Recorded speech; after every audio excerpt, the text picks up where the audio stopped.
Hello friends, welcome to विद्या की journey.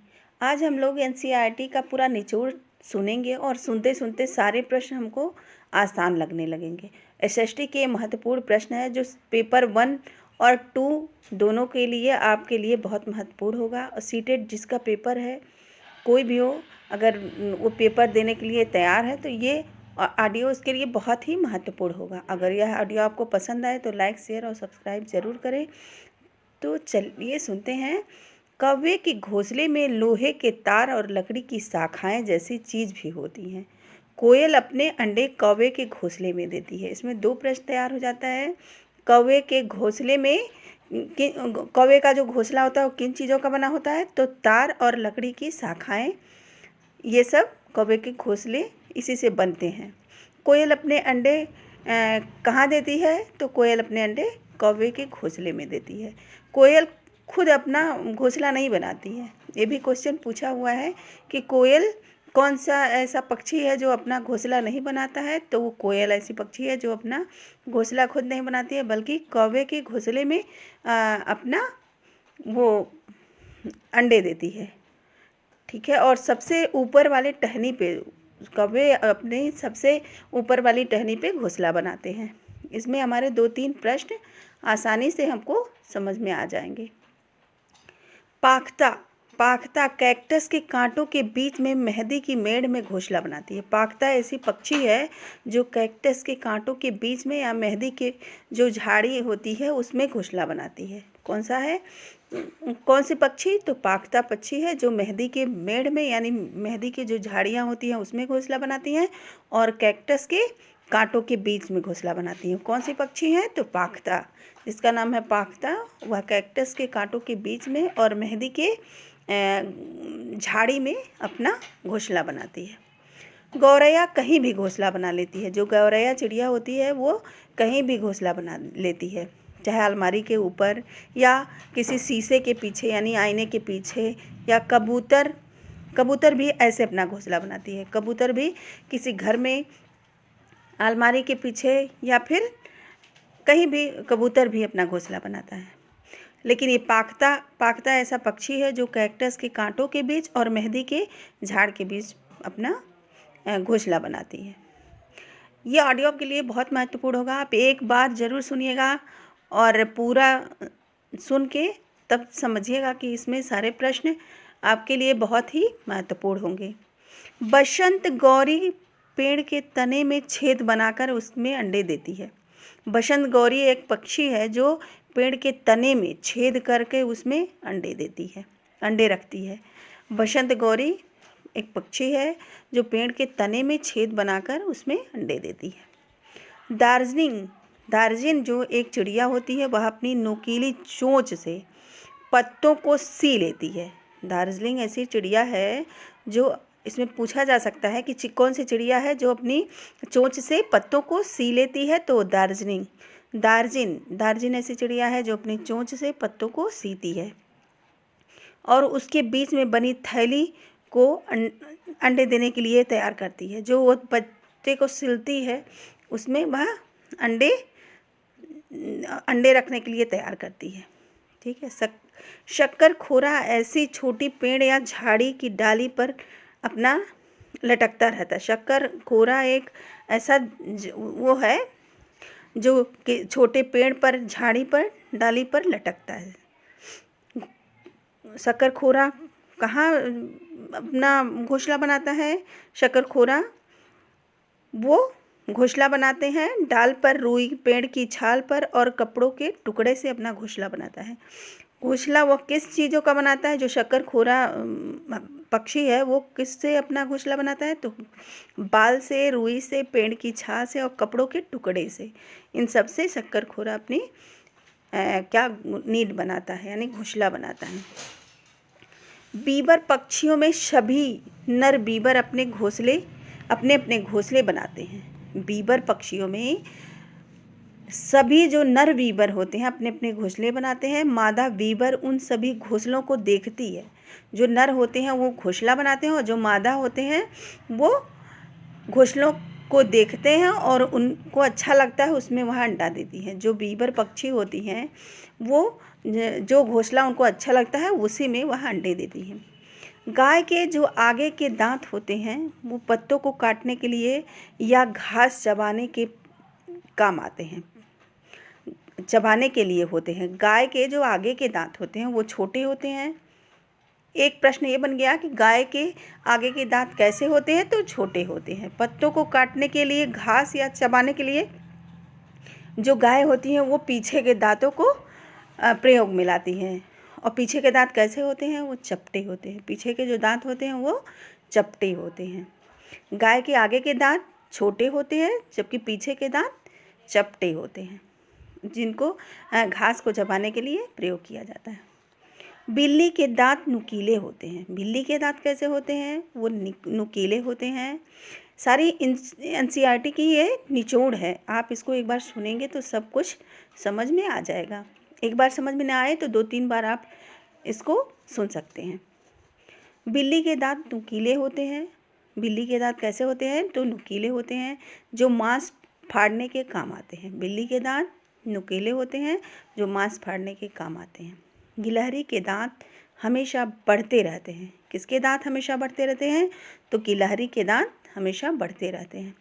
और गिलहरियाँ कुछ ना कुछ कुतरती रहती हैं ताकि उनके दांत और न बड़े हो जाएं, क्योंकि वो कुतरती रहती हैं तो फिर दांत बराबर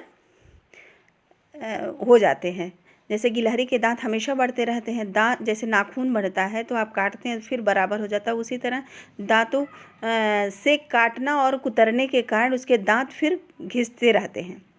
जिस प्रकार जब गिलहरी अगर कुछ काटे ना करेगी तो वो घिसेंगे नहीं और बड़े हो जाएंगे, इसलिए वो हमेशा कुतरती रहती है कुछ ना कुछ और उसके दांत घिसते रहते हैं। नलमड़ा आंध्र प्रदेश में है, बाजरा गांव महाराष्ट्र में है। नलमंडा आंध्र प्रदेश में है, नलमंडा गांव है वह आंध्र प्रदेश में है। और बाजरा गांव भी महाराष्ट्र में है। बाजरा गांव कहाँ है, तो महाराष्ट्र में है। गांव के बारे में भी पूछा जाता है, जो कि ट्रेन कहाँ से पहुंची, इसके बीच में कितना फासला रहा और कितने गांव इसके बीच में पड़े, उस रास्ते के बीच में कितने गांव पड़े, ये सब पूछा जाता है। तो आप ध्यान से ये सब कुछ याद रखिए। कप परेड मुंबई में एक जगह का नाम है। कप परेड किसका नाम है, तो कप परेड जो है वो मुंबई में एक जगह का नाम है। कप परेड क्या है, तो मुंबई में एक जगह का नाम है। ऑस्ट्रेलिया में एक पेड़ पाया जाता है। ऑस्ट्रेलिया में कौन सा पेड़ पाया जाता है, तो एक पेड़ पाया जाता है। सांप के दांत होते हैं नुकीले।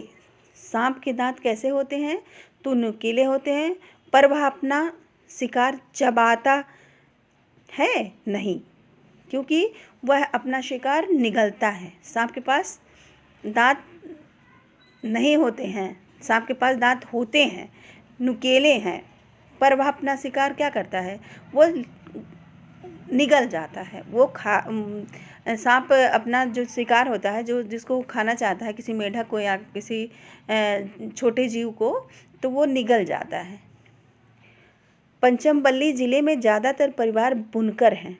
यह बुनकर को पंचमबल्ली के नाम से जाना जाता है। पंचमबल्ली ज़िले में ज़्यादातर परिवार किस तरह के हैं, तो वो बुनकर हैं। ये बुनकर को ही, जो ये पंचमबल्ली में जो बुनकर हैं उनको ही हम पंचमबल्ली के नाम से जानते हैं। मलयालम में, जो मलयालम भाषा है, मलयालम में चिट्टप्पन किसको बोला जाता है, तो चाचा को बोला जाता है। मलयालम में जो चिट्टप्पन है वो चाचा को बोला जाता है। और कुजम्मा चाची को बोला जाता है। कुजम्मा चाची को बोला जाता है। मलयालम में चिट्टप्पन चाचा को बोला जाता है और कुजम्मा चाची को बोला जाता है।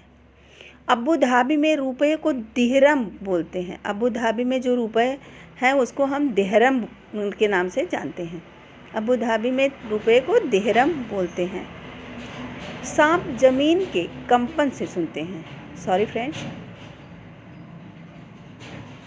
सांप जमीन के कंपन से सुनते हैं। सांप के पास उनके पास कान नहीं होते, बल्कि वो जो ज़मीन पे कंपन होती है उससे वो सुनते हैं। बाघ अंधेरे में हमसे 6 गुना बेहतर देख सकता है। बाघ जो होता है वो अंधेरे में हमसे 6 गुना बेहतर देख सकता है। बाघ की मूछें हवा में कंपन को भांपती हैं। जो बाघ की मूछें होती हैं वह क्या काम करती हैं, तो हवा में उस कंपन को भांपती हैं। बाघ का गुर्राना 3 किलोमीटर तक सुना जा सकता है। जो बाघ का गुर्राना है वह कितने किलोमीटर तक सुना जा सकता है, तो वह 3 किलोमीटर तक सुना जा सकता है। बाघ का गुर्राना 3 किलोमीटर तक सुना जा सकता है। उत्तराखंड का जिम नेशनल कॉर्बेट जो नेशनल पार्क है वह राजस्थान के भरतपुर ज़िले में घाना इन जगहों पर शिकार माना है। उत्तराखंड का जिम नेशनल पार्क उत्तराखंड में स्थित है। शलाथ एक हफ्ते में एक बार शौच के लिए पेड़ से उतरता है। अब शलाथ एक भालू जैसा जानवर है जो एक हफ्ते में एक बार वह पेड़ से उतरता है, किसके लिए, शौच करने के लिए। शलाथ एक ऐसा जानवर है जो भालू जैसा दिखता है, लेकिन शौच करने के लिए वह हफ्ते में एक बार पेड़ से उतरता है। शलाथ अमेरिका महाद्वीप में पाए जाते हैं। शलाथ कहाँ पाया जाता है, ये ऐसे जो ये जानवर है वो कहाँ पाया जाता है, तो ये अमेरिका महाद्वीप में पाया जाता है। अमेरिका महाद्वीप में पाया जाता है। शलाथ जो भालू जैसा दिखता है वह अमेरिका महाद्वीप में पाए जाते हैं। शलाथ पेड़ों पर उल्टे लटक कर मस्तिष्क से 17 घंटे सोता है। शलाथ कितने घंटे सोता है, तो 17 घंटे सोता है। और कैसे सोता है, तो पेड़ों पर वह उल्टे लटक कर सोता है। पेड़ों पर वह उल्टे लटक कर सोता है। शलाथ पेड़ों पर उल्टे लटक कर मस्तिष्क से 17 घंटे सोता है। शलाथ की जो औसत आयु होती है वह लगभग 40 वर्ष होती है। शलाथ की जो औसत आयु होती है वह लगभग 40 वर्ष है। शलाथ की औसत आयु लगभग 40 वर्ष है। शलाथ एक तैराक भी होता है, वह तैर भी लेता है। शलाथ एक भालू जैसा जो जानवर है वह तैराक भी है। शलाथ की औसत आयु लगभग 40 वर्ष है।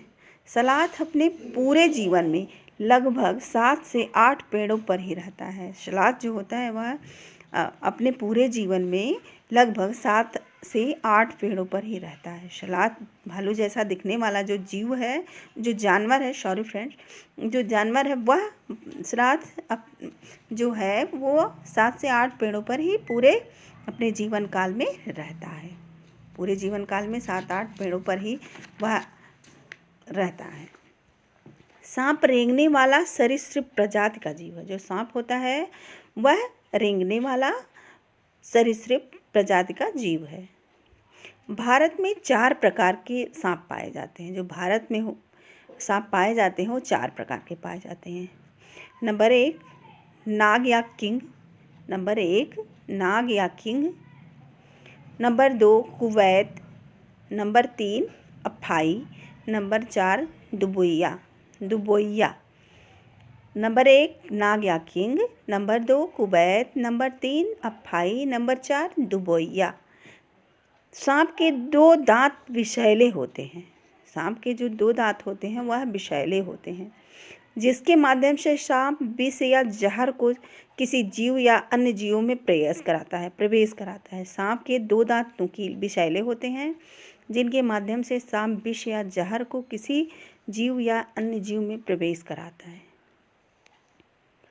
सांप काटने की दवा सीरम जो होती है, जो सांप काटने की जो दवा सीरम के नाम से जानी जाती है, वो सांपों के जहर से बनाई जाती है। वो सांपों के जहर से बनाई जाती है। अगर पेपर में आ जाए कि सांपों की दवा किससे बनाई जाती है, तो सांपों के जहर से बनाई जाती है। जो सीरम है वह सांपों के जहर से बनाई जाती है। और ये हर प्राथमिक जो स्वास्थ्य केंद्र होते हैं उस पर उपलब्ध होती है कि कोई भी अगर सांप काटने वाला मरीज आ गया, सांप जिसको काटा हो, उसके लिए यह दवा प्रयोग में लाई जा सके। इसलिए हर प्राथमिक स्वास्थ्य केंद्र होते हैं उस पर यह दवा उपलब्ध होती है। सांप के दांत होते हैं, लेकिन वह अपने भोजन का शिकार सीधा निकल जाता है। पहले भी आप सुन चुके हैं कि जो सांप होते हैं वो अपना शिकार क्या करते हैं, वो निगल जाते हैं। नाग या किंग कोबरा एक ऐसी सांप है जो घोंसला बनाता है। नाग या किंग कोबरा ऐसा सांप है जो अपना घोंसला बनाता है। अब पूछ लिया जाए कि और कौन सा सांप अपना घोंसला बनाता है, तो नाग या किंग अपना घोंसला बनाता है। नाग या किंग अपना घोंसला बनाता है। भारत का राष्ट्रीय पशु बाघ है। भारत का जो राष्ट्रीय पशु है वह बाघ है। विश्व का सबसे लंबा जीव अजगर है। जो विश्व का सबसे लंबा जीव है वह है अजगर। सांपों को किसान का मित्र कहा जाता है। सांपों को आप अभी तक सुने होंगे कि केचुए को किसान का मित्र कहा जाता है, लेकिन सांपों को भी किसान का मित्र कहा जाता है। एनसीईआरटी में दिया हुआ है, क्योंकि सांप भी जो बिल के रास्ते से अपना जगह बनाते हैं रहने के लिए, उससे भी किसानों को फ़ायदा होता है, क्योंकि पानी अंदर तक और जितनी भी उसमें ऊर्जा शक्ति होती है तो उसमें पर्याप्त रूप से हो जाती है। सांपों को किसान का मित्र कहा जाता है। हांगकांग के लोग सांपों के मांस को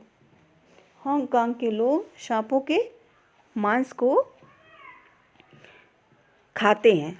कहाँ के लोग सांप के मांस को खाते हैं, तो हांगकांग के लोग सांपों के मांस को खाते हैं, जिसे लिंगहुपेन कहा जाता है। हांगकांग के लोग सांपों के मांस को खाते हैं। हांगकांग के लोग सांपों के मांस को खाते हैं, जिसे लिंगहुपेन के नाम से जाना जाता है। लिंगहुपेन के नाम से जाना जाता है। जो सांप खाते हैं, यानी सांपों के मांस को खाते हैं, वो कहाँ के निवासी है, तो हांगकांग के निवासी हैं। और उन्हें क्या कहा जाता है, तो लिंगहुपेन कहा जाता है। सांप के कान नहीं होते, लेकिन वह ध्वनि के कंपन को महसूस करता है। सांप के पास कान होते हैं तो नहीं होते हैं। वह अपने जो ध्वनियाँ होती हैं वो जमीन के कंपन से महसूस करता है।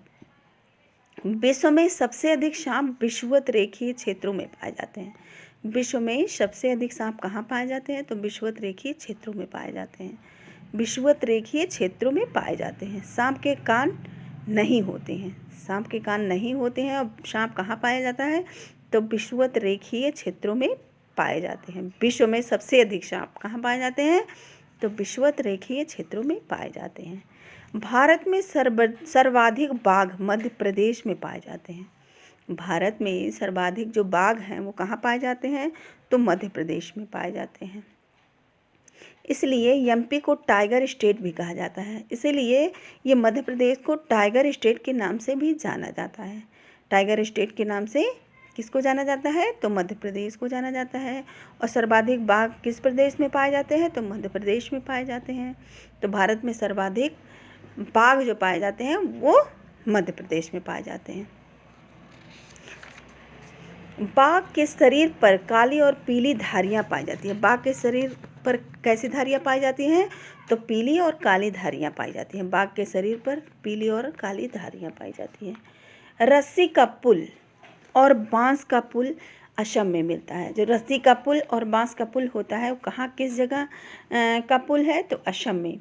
असम में रस्सी के पुल बनाए जाते हैं और बांस के पुल बनाए जाते हैं। ट्राली का इस्तेमाल किया जाता है लद्दाख में। जो ट्राली है उसका इस्तेमाल कहाँ किया जाता है, तो लद्दाख में किया जाता है। जो ट्राली का इस्तेमाल किया जाता है वो लद्दाख में किया जाता है। बैलम नाम की लकड़ी की जो नाव है वो कहाँ की है, तो बैलम नाम की जो लकड़ी की नाव है वह केरल में चलती है। जो बैलम नाम की लकड़ी की नाव है वो कहाँ किस राज्य में चलती है, तो केरल राज्य में।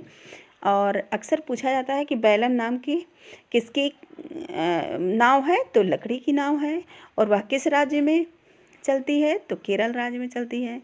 सीमेंट का ब्रिज बनता है किन जगहों पे, सीमेंट का जो ब्रिज बनता है वो समतल जगहों पे बनता है और पानी के ऊपर बनता है। जो सीमेंट का ब्रिज बनता है, जो सीमेंट की पुल बनती है, वो किन जगहों पे बनती है। ये सारे एनसीईआरटी के निचोड़ हैं। आप इसको एक एक क्वेश्चन आपके लिए बहुत ही महत्वपूर्ण है, आप पूरा ज़रूर सुनिएगा। और अगर आपको अच्छा लगे तो लाइक शेयर और सब्सक्राइब ज़रूर करें। आपके लिए बहुत हेल्पफुल होगा। सीमेंट का जो ब्रिज होता है वो कहाँ बनेगा? तो समतल जगहों पर बनेगा या पानी के ऊपर बनेगा। बैलगाड़ियाँ कहाँ मिलती हैं? बैलगाड़ियाँ कहाँ चलती हैं? तो ये गांव में समतल जगहों पे चलती हैं, जहाँ ज़मीन बराबर होती है। ऊबड़ खाबड़ जगहों पे बैलगाड़ियाँ नहीं मिलती हैं। ऊंट गाड़ी कहाँ मिलती है? ऊंट गाड़ी राजस्थान में चलती है। जो ऊंट गाड़ी होती है कहाँ चलती है? तो ऊंट गाड़ी राजस्थान में चलती है। ऐसे जानवर जिनके बाल होते हैं वो बच्चों को जन्म देते हैं। ऐसे जानवर जिनके सर में बाल होते हैं, जिसके बाल होते हैं, वो बच्चों को जन्म देते हैं। ऊबड़ खाबड़ जो रास्ते हैं वह पर्वतों के होते हैं, जैसे उत्तराखंड में है। ऊबड़ खाबड़ रास्ते समतल जगहों पे जो पुल बनते हैं वो किसके बनते हैं? सीमेंट के बनते हैं। और बैलगाड़ियाँ भी समतल जगहों पे चलती है। जो गांव में समतल जगह और बराबर है उन्हीं पे बैलगाड़ियाँ भी चलती हैं। लेकिन ऊबड़ खाबड़ रास्ते किन जगहों पे हैं? जो पर्वतों पर है, जो वह उत्तराखंड में है। ऊबड़ खाबड़ रास्ते किन जगहों पर हैं? तो पर्वतों पर हैं या उत्तराखंड में है। पक्षियों की आँखें उनके सर में होती हैं, जो पंखों से ढकी होती हैं। पक्षियों के सर में ऐसे छेद टाइप होता है जिसकी जो पक्षियों की आँखें होती हैं और जो पंखों से ढकी होती हैं। जिनके बाल नहीं होते, जिन पक्षियों के बाल नहीं होते हैं वो अंडे देते हैं। जिन पक्षियों के बाल होते हैं वो बच्चों को जन्म देते हैं, और जिन पक्षियों के बाल नहीं होते हैं वे अंडे देते हैं। एक बार फिर से सुनिए। जिन पक्षियों के बाल होते हैं वो बच्चों को जन्म देते हैं, और जिन पक्षियों के बाल नहीं होते हैं वे अंडे देते हैं। हाथियों के बारे में कुछ जानते हैं?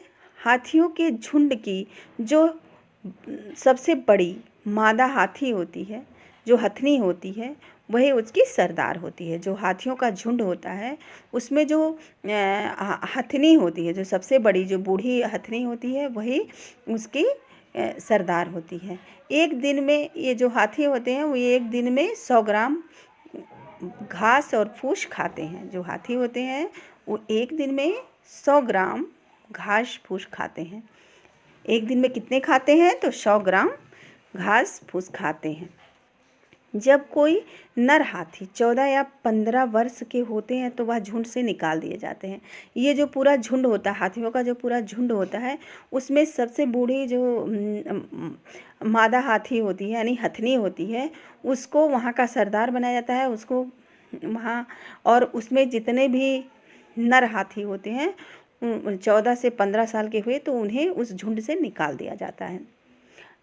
हाथी के कान उसे हवा देने का काम करते हैं। जो हाथी के दोनों कान होते हैं तो हाथियों को अपने जो पंख का काम करते हैं। जैसे कोई भी चीज़ हो उसे हवा देने का काम, जैसे उसके शरीर में ठंडक पहुंच सके। और कीचड़ में अगर हाथियां लेटती हैं तो उसमें उनको क्या मिलती है? ठंडक पहुंचती है। कीचड़ में लेटने से हाथियों को ठंडक पहुंचती है। हाथियों के झुंड में 10 से 12 हाथी होते हैं। हाथियों के झुंड में लगभग कितने हाथी होते हैं?